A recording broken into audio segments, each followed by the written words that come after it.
نحمده ونصلي ونسلم على رسوله الكريم اما بعد 12ویں سپارے کی تفسیر کا خلاصہ 12ویں پارے کو رب کریم نے شروع فرمایا ہے وَمَا مِن دَابَّةٍ فِي الْأَرْضِ إِلَّا عَلَى اللَّهِ رِزْقُهَا۔ اس آیت میں اللہ جل شان نے ہر جاندار، چاہے وہ خشکی میں ہو، چاہے وہ تری میں ہو، باہری ہو، وہ چرند ہو، پرند ہو، درند ہو، انسان ہو، جنات ہو، سب کے رزق کی ذمہ داری اللہ جل شان نے اپنے بارے میں فرمائی ہے۔ امام محمود علوسی رحمۃ اللہ علیہ نے تفسیر روح المعانی میں اس آیت کا تحت لکھا ہے کہ حضرت موسیٰ علیہ السلام نے ایک پہاڑ کے پتھر پر جب عصا مارا تو عصا کی وجہ سے پتھر دو ٹکڑے ہوا تو اس میں ایک کیڑا نکلا جو اللہ رب العزت کے رزق دینے کی بات کو یاد کر رہا تھا۔ سبحان من یرانی یعرف مکانی یسمع کلامی یرزقنی ولا ینسانی۔ وہ یہ وظیفہ پتھروں کے اندر پڑھ رہا ہے کہ اللہ جل شانہ اسے وہیں بھی رزق دے رہے ہیں۔ اس سے علاوہ اگلی آیت میں اللہ جل شانہ نے وَهُوَ الَّذِي خَلَقَ السَّمَاوَاتِ وَالْأَرْضَ فِي سِتَّةِ أَيَّامٍ وَكَانَ عَرْشُهُ عَلَى الْمَاءِ لِيَبْلُوَكُمْ أَيُّكُمْ أَحْسَنُ عَمَلًا۔ اس آیت کے اندر اللہ جل شانہ نے ایک تو تخلیق کائنات کو بیان فرمایا کہ کائنات بنی، اور دوسرا وجہ مقصود تخلیق کائنات کو بیان فرمایا کہ کائنات کیوں بنی۔ فرمایا میں نے 6 دن میں زمین آسمان کو پیدا کیا۔ اللہ کے ہاں تو 6 دن نہیں ہے، اللہ جب چاہے پیدا فرما دیں۔ آپ کو اور ہمیں سمجھانے کے لیے بتایا کہ آپ جو کام بڑا اچھا کریں تو اس کو آرام سے اور دھیرے دھیرے کریں۔ دوسرا، ہو سکتا ہے یہ 6 دن یہاں دنیا کے نہ ہوں کیونکہ اس وقت سورج نہیں بنا تھا، یہ آخرت والے 6 دن ہوں، اور آخرت کے بارے میں قرآن کریم میں ہے کَأَلْفِ سَنَةٍ مِّمَّا تَعُدُّونَ کہ آخرت کا ایک دن دنیا کے 1000 سال کے برابر ہے، تو یہ 6000 سال بھی بن سکتے ہیں۔ اس کے بعد اللہ جل شانہ فرماتے ہیں کہ میں نے کائنات کیوں پیدا کی؟ لِيَبْلُوَكُمْ أَيُّكُمْ أَحْسَنُ عَمَلًا، تاکہ بات ظاہر کر دی جائے کہ تم میں بہتر عمل کون کر کے لاتا ہے۔ تو اس کائنات میں سب سے بہتر عمل رسول اللہ صلی اللہ علیہ وسلم کیا ہے۔ تو پتہ چلا نبی علیہ السلام کو اللہ نے وجہ مقصود کائنات بنایا ہے کہ کائنات تخلیق ہوئی ہے، تو ان وجوہات میں ایک وجہ حضور علیہ السلام کی ذات عالیہ بھی ہے۔ اس سے آگے جائیں تو فَلَعَلَّكَ اللہ کا طارق کی آیت کے اندر اللہ جل شانہ نے حضور علیہ السلام کو خوشخبری دی ہے کہ کافر آپ سے فرمائشی معجزات مانگتے ہیں کہ جی یہ دے دیں، یہ دے دیں، یہ دے دیں، اپنی مرضی کا ڈیمانڈڈ معجزہ مانگتے ہیں، تو آپ اس پہ دل چھوٹا نہ کریں۔ آپ انہیں کہہ دیں کہ جو ہم نے معجزے دیے ہیں ماننا ہے مان لیں، نہیں ماننا تو اللہ نے اعلان کر دیا کہ جتنے فرمائشی معجزے ہم آپ کو دے دیں تم ماننے والے پھر بھی نہیں ہو۔ پھر قرآن کریم نے چیلنج کیا قُلْ فَأْتُوا بِعَشْرِ سُوَرٍ۔ اس آیت کے اندر اللہ جل شانہ نے فرمایا کہ یہ 3 قسم کے چیلنج ہیں۔ ایک جگہ فرمایا قرآن جیسا قرآن لاؤ، قرآن کی 10 صورتوں جیسی 10 صورتیں لائیں۔ پھر فرمایا فَأْتُوا بِسُورَةٍ مِّن مِّثْلِهِ، کوئی ایک صورت بنا کے لے آؤ۔ تم عرب لوگ ہو، عرب میں اٹھتے بیٹھتے ہو، آپ کی بود و باش عربی ہے، کوئی ایک صورت قرآن کے مقابلے میں لاؤ۔ یہ قیامت تک کے لیے چیلنج ہے، دنیا کی تمام اقوام عالم کو چیلنج ہے، لیکن آج تک کوئی قرآن کے مقابلے میں قرآن بنا کے نہیں لا سکا۔ اس کے بعد اللہ تعالیٰ جل شانہ نے 7 انبیاء کرام کا ذکر فرمایا ہے۔ 7 انبیاء کرام میں حضرت نوح ہے، حضرت ہود ہے، حضرت صالح ہے، حضرت ابراہیم ہے، اور اسی طرح اللہ جل شانہ نے آگے جا کر حضرت شعیب علیہ السلام کا ذکر کیا اور حضرت موسیٰ علیہ السلام کا ذکر کیا۔ ان 7 انبیاء کرام کا ذکر ہے۔ میں ایک ایک پہ چھوٹا خلاصہ پیش کر دیتا ہوں۔ نوح علیہ السلام کے لیے 950 سال دنیا میں رہے، دین کی طرف لوگوں کو بلایا، وہ نہیں مانے۔ آخر حضرت نوح علیہ السلام نے 9 صدیوں بعد ان کے خلاف دعا کی، پھر پانی کا عذاب آیا، وہ کشتی میں سوار ہو گئے تو وہ بچ گئے جو ان کے ساتھ تھے، سگا بیٹا سوار نہ ہوا تو وہ بھی مر گیا، باقی سارے بھی غرق ہو گئے، تو اللہ جل شانہ نے ان کو بچا لیا۔ اس کے آگے حضرت ہود علیہ السلام کی بات کی ہے، وَإِلَىٰ عَادٍ أَخَاهُمْ هُودًا۔ اس آیت کے اندر اللہ فرماتے ہیں کہ میں نے قوم عاد کے پاس ان کے بھائی حضرت ہود کو بھیجا۔ تو عاد قوم تو کافر ہے، تو نبی کو ان کا بھائی کیوں کہا گیا؟ تو بھائی سے مراد دینی بھائی نہیں ہے، بھائی سے مراد قومی بھائی ہے، وطنی بھائی ہے۔ جو قومیں ہیں نا وہ ادیان سے نہیں اوطان سے بنتی ہے، وطن سے قوم بنتی ہے، مراد ہے وطنی بھائی تھے، قومی بھائی تھے، ورنہ بھائی مسلمان کا بھائی ہے۔ فرمایا ہم نے ان کے پاس بھیجا۔ ہود علیہ السلام کی قوم بڑی طاقتور تھی، حکم ہوا کہ جی آپ عبادت کریں، تو انہوں نے عبادت نہیں کی، گناہوں کی معافی نہیں مانگی، وقت کے نبی کی بات کو ٹھکرایا، بتوں کی پوجا کرنے لگ گئے۔ آخر اللہ تعالی نے ان پر ہوا کا طوفان مسلط فرمایا، ایسا سخت طوفان تھا گھروں کی چھتیں اڑ گئیں، درخت اڑ گئے، جانور انسان یہ فضا میں اڑتے ہوئے اونگے منہ زمین پر گرے اور قوم تباہ و برباد ہو گئی۔ دوسرے نمبر پہ حضرت صالح علیہ السلام کی بات ہے، وَإِلَىٰ ثَمُودَ أَخَاهُمْ صَالِحًا۔ حضرت صالح علیہ السلام کو قوم سمود کی طرف بھیجا ہے، تو قوم سمود کا بھائی فرمایا یہاں بھی قومی بھائی مراد ہے۔ حضرت صالح علیہ السلام کی یہ بستی مدائن صالح کہلاتی ہے۔ حضرت صالح علیہ السلام نے ان کو دعوت دی، دین کی طرف بولا، انہیں فرمائشی معجزہ مانگا، اجی یہ پہاڑ ہے، اس پہاڑ سے اونٹنی نکلے، اونٹنی کا بچہ بھی ساتھ نکلے، اور اس طرح کی عجیب بات ہے۔ تو وہ ایسے ہی ہوا، لیکن وہ اونٹنی کو انہیں مار دیا اور اس اونٹنی پر ظلم کیا۔ پھر ان پر ایک عذاب جو آیا نا، اللہ اکبر، ان پر ایسا سخت عذاب آیا ہے کہ جو چیخ آتی ہے نا، ایک چنگھاڑ کی آواز، وہ آواز ہے تو ان کے کلیجے منہ سے نکل کے باہر آ گئے اور یہ مر گئے۔ یہ علاقہ مدائن صالح میں نے اپنی آنکھوں سے دیکھا ہے۔ یہ ملک شام کی طرف جاتے ہوئے سعودی عرب سے بندہ جب جائے مدینہ طیبہ سے، یہ کوئی 500-600 کلومیٹر دور جگہ ہے، اسے مدائن صالح کہتے ہیں۔ وہاں پر ایک جبل الفیل بھی ہے، بالکل ہاتھی کی طرح وہ پہاڑ ہے، ایسے جیسے کسی نے تراش کے بنا دیا ہو۔ اور وہاں پر ان لوگوں کی جو ترتیبیں ہیں، وہاں پر جو گھر یہ بناتے تھے، جاب الصخر بالواد، یوں ٹھہر کے ایک ہاتھ سے یوں پہاڑی کو کیا، ایک ہاتھ سے یوں پہاڑی کو کیا، اور درمیان سے اپنے گھر کو نکال لیا، اتنی ان کی قد تھی۔ تو وہاں یہ بنے ہوئے نظر آتے ہیں۔ نبی علیہ السلام جب تبوک تشریف لے گئے تھے تو یہاں سے فرمایا تھا کہ اب جلدی جلدی گزرے یہاں سے، عذاب والی جگہ۔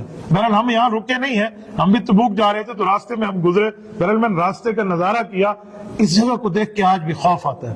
اللہ کی قسم کھا کے کہتا ہوں، میں اللہ کے گھر میں ہوں، دل کانپ اٹھتا ہے اس جگہ میں جا کے کہ یا اللہ، اتنے بڑے لوگ اور ان کے پاس اتنے وقت کے پیغمبر آئے، بتاتے رہے معجزات، ان کے فرمائشی معجزات پورے کرتے رہے، لیکن ان لوگوں میں کوئی حیا بھی نہیں تھی، کوئی سنجیدگی بھی نہیں تھی کہ یہ اس کو مان لیتے۔ اس کے آگے اللہ جل شانہ نے حضرت ابراہیم کی بات فرمائی۔ حضرت ابراہیم کا واقعہ کیا ہے؟ حضرت ابراہیم علیہ السلام کا واقعہ اور حضرت لوط علیہ السلام، حضرت ابراہیم کے جو بھانجے ہیں، ان کا واقعہ اکٹھا اللہ جل شانہ نے بیان فرمایا۔ وہ یہ تھا کہ فرشتے آئے، خوبصورت شکل میں نوجوان بن کر آئے۔ حضرت ابراہیم نے سمجھا مہمان ہے، اجی بکرا پکائیں، ان کو دے دیں۔ بکرا پکا کے سامنے رکھا، جی انہوں نے کہا جی ہم کھانے والے نہیں ہیں۔ کہا کیوں، کوئی نقصان دینے والے ہو؟ کہا ہم اللہ کی طرف سے فرشتے ہیں، عذاب دینے وہاں جا رہے تھے، آپ سے سلام دعا کرتے ہوئے گزرے ہیں اور آپ کو خوشخبری دینی ہے۔ جی بتائیں کیا؟ کہ جی آپ کا اس بڑھاپے میں اللہ آپ کو بیٹا دے گا، اس کا نام اسحاق ہوگا، وہ بھی نبی ہوگا، اللہ پھر اس کو بیٹا آپ کا پوتا دے گا، اس کا نام یعقوب ہوگا، وہ بھی نبی ہوگا۔ یہ حضرت ابراہیم علیہ السلام کو تسلی دی۔ پھر حضرت لوط کے پاس پہنچے۔ حضرت لوط علیہ السلام کی جو قوم تھی نا، سیڈومی ان کو جو کہتے ہیں، یہ ہم جنس پرست قوم تھے، یہ مرد کی طرف ان کے یہاں مائل تھا اور ہم جنس پرستی ان میں عام تھے۔ تو اللہ جل شانہ نے امتحان دیکھے اب لوگوں کا، بالکل خوبصورت جوان شکل میں فرشتوں کو بھیجا۔ حضرت لوط علیہ السلام انتہائی پریشان ہو گئے کہ قوم تو ہم جنس پرست ہے اور یہ میرے پاس جو مہمان آئے ہیں اور یہ تو خوبصورت نوجوان ہے۔ تو حضرت لوط علیہ السلام ابھی بات ہی کرنے لگے تو انہوں نے فرمایا تھا آپ بے فکر ہیں، ہم جانے اور یہ قوم جانے، ہم انہی کے لیے تو عذاب دینے آئے ہیں۔ پھر اللہ جل شانہ نے ان کو کیا عذاب دیا، اللہ اکبر۔ حضرت لوط علیہ السلام وہاں سے چلے گئے اور پھر ان فرشتوں نے اس زمین کو نیچے سے اٹھایا، اتنی بلندی تک لے گئے، روایات میں آتا ہے کہ ان کے مرغوں کی اذانوں کی آوازیں فرشتوں نے آسمان میں سنی، اتنے اوپر گئے اور اوپر سے ان کو نیچے پھینکا اور نیچے پھیر کے اوپر سے پتھروں کی بارش کر دی۔ چھٹے نمبر پہ داستان حضرت شعیب علیہ السلام کی ہے، وَإِلَىٰ مَدْيَنَ أَخَاهُمْ شُعَيْبًا، یہ مدائن شعیب، یہ بھی وہیں عرب میں واقع ہے، یہاں بھی میں گیا ہوں تبوک سے واپسی پر۔ ان کے اوپر جو عذاب آیا، اللہ اکبر، ان پر اتنا شدید عذاب آیا تھا کہ ان کی غلطی یہ تھی، وقت کے نبی کو ٹھکرایا، اور لیتے تھے تو 1 کلو اور وہی بیچتے تھے تو 1.25 کلو، لیتے تھے 2 کلو دیتے تھے 1 کلو، لینے کے بعد اور دینے کے بعد اور۔ الذین اذا اکتالوا علی الناس یستوفون واذا کالوہم او وزنہم یخسرون، لینا اور دینا اور، یہ ان کی 2 نمبریاں تھیں۔ تو پھر ان پر جو عذاب آیا وہ عذاب یہ تھا کہ ان کو اللہ جل شانہ نے اتنی شدید ترین چیخ میں مبتلا فرمایا کہ یہ بھی اونگے منہ گرے اور وہاں پر یہ بھی مر گئے۔ ان کی آج تک وہاں پر علامات اور ان کی یاداشتیں وابستہ ہیں۔ وہاں اس بستی میں جا کے دیکھیں نا، مدائن شعیب میں، یہ ملک شام کا بڑھ رہا ہے، سعودیہ کا بالکل اینڈ ہے، جہاں حضرت علی حضرت معاویہ کی صلح کی تحکیم ہوئی تھی نا، جس علاقہ کہتے ہیں دومت الجندل، یہ اس کے قریب ہے، بہت اونچے اونچے پہاڑ ہیں۔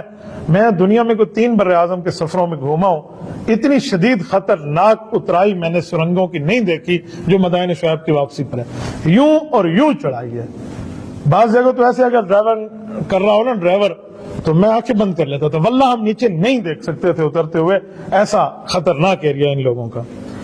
7ویں نمبر پہ واقعہ حضرت موسیٰ علیہ السلام کا اللہ جل شانہ نے بیان فرمایا کہ حضرت موسیٰ علیہ السلام کا جو معاملہ تھا وہ فرعون سے مقابلہ تھا۔ فرعون نے الہ ہونے کا دعویٰ کیا تھا، پھر اللہ نے اس کو غرق کیا اور اس کے بدن کو محفوظ رکھا تاکہ قیامت تک آنے والے لوگ جو ہے وہ اس کے حشر اور نشر کو دیکھتے رہیں۔ پھر قیامت کی ہولناکی کا ذکر ہے کہ قیامت میں لوگوں کی ہیبت اتنی ہوگی ایک دوسرے سے بات کرتے ہوئے بھی اللہ کے ڈر کی وجہ سے چپ ہو جائیں گے، بات بھی نہیں کر سکیں گے، وہی بات کرے گا جس کو اللہ اجازت دیں گے۔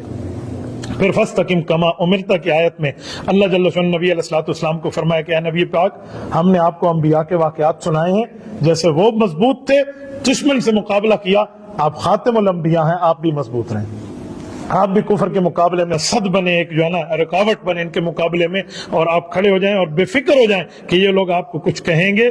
انہو بما تعملون بصیر، ان کے ایک ایک کام پہ اللہ گہری نظر رکھے ہوئے ہیں، آپ کی ذات کو کوئی نقصان نہیں دے سکتے۔ اس سے آگے اللہ نے اقامت الصلاح کی بات فرمائی، واقم الصلاح، اس میں اللہ جل وعلا فرماتے ہیں کہ آپ دن کے طرفوں میں نمازیں پڑھیں، اور پھر آپ اس طرح نمازوں کے اوقات بتائیں۔ 4 نمازیں یہاں موجود ہیں اس آیت کے اشارے میں، فجر، عصر، مغرب، عشاء۔ جو ظہر کی نماز ہے اس کا الگ حکم ہے، اقم الصلاۃ لدلوک الشمس، اس میں پھر ظہر کا حکم ہے جو آگے 15ویں پارے میں ہے۔ پھر سابقہ انبیاء کے واقعات بتانے کی وجہ اللہ نے بتائی، فرمایا وَكُلًّا نَقُصُّ عَلَيْكَ مِنْ أَنْبَاءِ الرُّسُلِ مَا نُثَبِّتُ بِهِ فُؤَادَكَ، محبوبم ہم نے آپ کے دل مبارک کو مضبوط کرنا ہے، اس میں مضبوطی رکھنی تھی، اسی لیے پچھلے انبیاء کے واقعات ہم نے آپ کو سنائے تاکہ آپ کا دل مزید مضبوط ہو جائے۔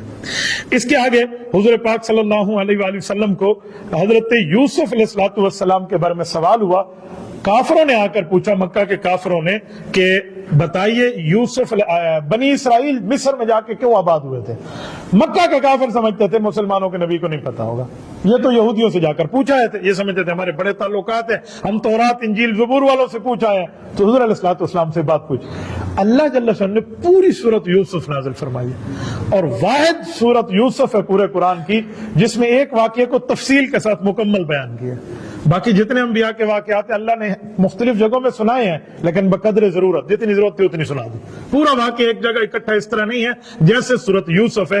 اسی لیے اللہ نے فرمایا احسن القصص، بہترین واقعہ ہے کہ جامعیت میں اور اکٹھا ایک ہی واقعہ سنا دیا۔ حضرت یوسف میں اور نبی علیہ الصلوۃ والسلام میں 2 چیزیں بڑے مشترک ہیں۔ نمبر 1، حضرت یوسف کے ساتھ دھوکہ کیا تھا اپنے بھائیوں نے، حضور علیہ الصلوۃ والسلام کے ساتھ دھوکہ بازی کی ہے اپنی قوم مکہ مکرمہ کے لوگوں نے۔ پھر حضرت یوسف کو جب طاقت حاصل ہوئی، وقت کے بادشاہ بنے اور ان کی چوری پکڑی گئی، تو پھر بھائیوں کو معاف کر دیا، اور پھر وہی بھائی مطیع اور فرما بردار ہو گئے۔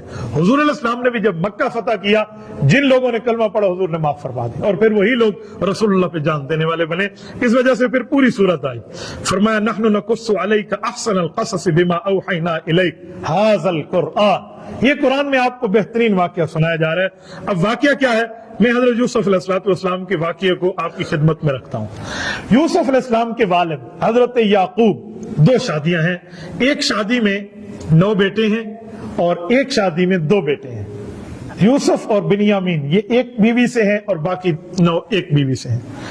حضرت یوسف سے حضرت یعقوب کا پیار بڑا زیادہ، محبت زیادہ، نبی ہونے کے ناطے بھی کہ نبی ابن نبی ہیں، حضرت یعقوب کا بڑا محبت کا تعلق تھا۔ ایک دن حضرت یوسف نے خواب دیکھا کہ میرے سامنے 11 ستارے آسمان سے آئے اور یوں جھک گئے، یہ آئے ہیں، پھر سورج اور چاند بھی آئے ہیں، ایک روایت میں ان کے 9 بھائی ہیں، ایک روایت میں 11 بھائی بھی ہیں، تو یہ جو آ گئے اور سارے آ کر جھک گئے۔ والد کو خواب سنا، والد نے کہا بیٹا میں تعبیر تو دے رہا ہوں، بھائیوں کو نہ بتانا، کیوں ہو سکتا ہے تم سے حسد کریں۔ وہ سمجھ گئے، وقت کے نبی تھے، کہ ایک وقت آئے گا ہم سارے بھائی اور ماں اور باپ اس کے سامنے مطیع اور فرما بردار ہوں گے، تو یہ اس کا مطلب تھا۔ تو یعقوب علیہ السلام نے منع فرمایا تھا کہ آپ ان کو نہ بتانا ورنہ یہ آپ سے حسد کرنے لگ جائیں گے۔ اب ان کا حسد کیا تھا؟ وہ کہتے تھے ہم زیادہ بھی ہیں تعداد میں، طاقت میں بھی زیادہ ہیں، اور بڑی بیوی کے بیٹے ہیں، ہم سے محبت کیوں نہیں ہے؟ تم نبی تھوڑے ہو، نبوت کا معاملہ ان سے تھا، تو اسی لیے ان سے محبت زیادہ تھی۔ تو بہرحال اب یہ تھا کہ آپ والد کی خدمت زیادہ کریں تاکہ ابا کی محبت کی توجہ تمہارے اوپر ہو۔ ان نے یوں نہ کیا، حضرت یوسف کو راستے سے ہٹانے کا پروگرام کیا، اور پروگرام کیا بنایا؟ وقتلوا یوسف، کیا بھائی یوسف علیہ السلام کو قتل کرو۔ بڑا بھائی جو تھا نا یہودا اس کا نام تھا، اس نے کہا قتل نہ کرو، ابا کی بڑی محبت ہے، کوئی ایسی بات کرو جس سے ابا کا دل بھی نہ ٹوٹے اور بات بھی بن جائے۔ کہ جی پھر کیا کریں؟ تو انہوں نے کہا بس اب ابا سے بات کرتے ہیں، اور پھر پلان تیار ہو گیا کہ جی ٹھیک ہے۔ کہا ابا جی ہم جانا چاہتے ہیں تاکہ ہم جائیں اور وہاں پہ جا کر کھیل کود کی جگہ میں جائیں، سر سپاٹا کریں۔ کہا جی بیٹا جاؤ۔ کہا ہمارے چھوٹے بھائی کو بھی ہمارے ساتھ بھیجنا۔ کہا خیال کرنا، کہ دل و جان سے خیال کریں گے۔ لے گئے اور جا کر انہیں کنویں میں پھینک دیا، ان کی قمیض اتار لی، کنویں میں پھینکتے وقت قمیض کے اوپر خون لگا لیا، اور باپ کو آ کے عشاء میں آ کے روتے ہوئے کہتے ہیں کہ ابا جی اسے تو بھیڑیا کھا گیا، حالانکہ بھیڑیا نہیں کھایا تھا، سارا جھوٹ تھا. قمیض پھٹی ہوئی بھی نہیں ہے. یوسف علیہ السلام دیکھتے بھیڑیا آرام سے آیا اور قمیض اتار کے اوپر خون لگا گیا, اس نے پھاڑا وڑا نہیں قمیض کو. یعنی جھوٹ اپنے پاؤں نہیں رکھتا. یعقوب علیہ السلام کے سامنے چیز لے کر آ گئے. ہوا یہ تھا جب ان نے پانی میں پھینکا نا کنویں کے اندر, اب آگے کیا معاملہ ہوا؟ اب آگے یہ ہوا کہ ایک قافلہ جا رہا تھا, ان نے آ کر ڈول نکالا تو ڈول کو پکڑ کے حضرت یوسف باہر آ گئے. تو یہ بھاگتے ہوئے انہوں نے کہا جی ہمارا بھگوڑا غلام ہے, ہم اس کو بیچنا چاہتے ہیں. ایسے ظالم کچھ درموں میں وَشَرَوْهُ بِثَمَنٍ بَخْسٍ دَرَاهِمَ مَعْدُودَةٍ, قرآن کہتے ہیں محدود, ان میں پیسوں میں اس کو بیچ دیا. کو پتہ نہیں 20 درہم تھے کہ کتنے میں. وہ لے کر چلے گئے. یوسف علیہ السلام کو بادشاہ مصر نے خریدا, اور پھر اللہ جل شان نے ان کو جب اس کے اوپر بٹھایا تخت شاہی پہ, اور اللہ نے پھر ان کو کامیابیاں عطا فرمائی. ادھر حضرت یعقوب علیہ السلام ایک عرصے تک روتے رہے اور ایک عرصے تک ایک تکلیف پہ رہے. آگے آ رہا ہے کہ پھر ان کے ساتھ آگے معاملہ کیا ہوا. بہرحال میں نے تو آپ کی خدمت میں 12ویں پارہ پورا کرنا ہے, 13ویں پارہ میں آگے اس کا جواب آئے گا. یہاں جب حضرت یوسف علیہ السلام پہنچے مصر میں, ان کی خوبصورتی دیکھ کے بادشاہ کی بیوی یہ ان پہ عاشق ہو گئی, عزیزی مصر کی بیوی زلیخا, اور اس نے اپنے ساتھ ان کو متوجہ کرنا چاہا. اللہ نے فرمایا میں نے یوسف علیہ السلام پر رحمت کا سایہ کیا, اور یہ دروازے توڑتے ہوئے باہر آ گئے. باہر آئے تو وہ کہہ رہی تھی باہر نہ جائیں, باہر نہ جائیں, اور حضرت یوسف علیہ السلام باہر آ گئے. 7 دروازوں کے تالے ٹوٹ گئے تو باہر آئے. وَأَلْفَ يَا سَيِّدَهَا لَدَى الْبَابِ, آگے خاوند نے دیکھ لیا کہ کیا معاملہ. تو اب وہ خاتون کیا کہتی ہے؟ کہتی ہے اس نے آپ کے گھر پہ ہاتھ اٹھایا, اب جو ان پہ عاشق ہے, تو میرا تو خیال ہے اس کو اگر آپ قید کر دیں تو بہتر ہے. اب میں یہاں ایک جملہ کہتا ہوں, اس نے یہ کیوں نہیں کہا اسے قتل کر دیں؟ وہ کہتے ہیں عشق عشق ہوتا ہے. اس نے اسی لیے کہا کہ اسے قتل نہ کریں, اسے گرفتار کریں تاکہ جیل خانے میں جا کے دیکھتی بھی تو رہوں گی نا, دیدار تو چلتا رہے گا. تو عشق غالب آ گیا, اس لیے آگے مشورہ بھی دے دیا. لیکن حضرت یوسف علیہ السلام سے پوچھا آپ نے کیا کیا؟ تو انہوں نے فرمایا میں تو بالکل اس سے بری ہوں. تو کہا جی آپ کیسے بری؟ انہوں نے کہا دلیل دیکھ رہے ہو تو میرا پچھلا دامن پھٹا ہے, اس نے مجھے کھینچا ہے. اگر میں نے گناہ کرنا ہوتا تو میرا اگلا دامن پھٹتا. دیکھا تو ایسے ہی تھا. ایک دلیل. دوسری وَشَاهِدَ شَاهِدٌ مِّنْ أَهْلِهَا, چھوٹا بچہ ہے. یوسف علیہ السلام کو رب نے حکم کیا اسے اٹھایا اور یوں ہاتھ میں رکھا, اور فرمایا بچے جس رب نے تمہیں طاقت دی ہے صرف چلنے پھرنے کی, آوازیں نکالنے کی, وہ بولنے کی طاقت بھی دے سکتا ہے. بول اللہ کے حکم سے, بتا ہم میں غلط کون ہے. بچہ ایسے بولا جیسے جوان بولتے ہیں. انہوں نے فرمایا یہ غلط ہے اور یہ ٹھیک ہے. اب بادشاہ مصر کو بالکل ہکا بکا ہو کر اس کو سمجھ آ گیا. اس نے اس موقع پہ بیوی کو معافی معافی مانگ, تو نے غلطی کی. اس نے معافی مانگی تو یوسف علیہ السلام کو کہنے لگا کہ آپ درگزر کر دیں, آپ معاف فرما دیں. حضرت یوسف نے معاف فرما دیا. لیکن اس کے بعد تانے دیے اس کو سہیلیوں نے. اس نے سہیلیوں کا اچھا تم مجھے تانے دیتے ہو کہ میں غلام پہ عاشق ہو گئی, آؤ ذرا اس کو دیکھو. حضرت یوسف علیہ السلام گزر رہے تھے اور ان کے ہاتھ میں پھل فروٹ اور چھریاں تھی, اور انہوں نے یوسف کو دیکھا تو انگلیاں کاٹ بیٹھے. میں نے کہا مزہ آ گیا تمہیں؟ میں نے تمہیں کہا تھا اتنا حسن کا دیدار ہے وہاں پہ, تم مجھے اعتراض کرتے تھے. اب اس کی بےزتی بڑھنے لگی تو بادشاہ کا ناک کٹنا شروع ہوا, انہیں جیل میں ڈال دیا حضرت یوسف علیہ السلام کو.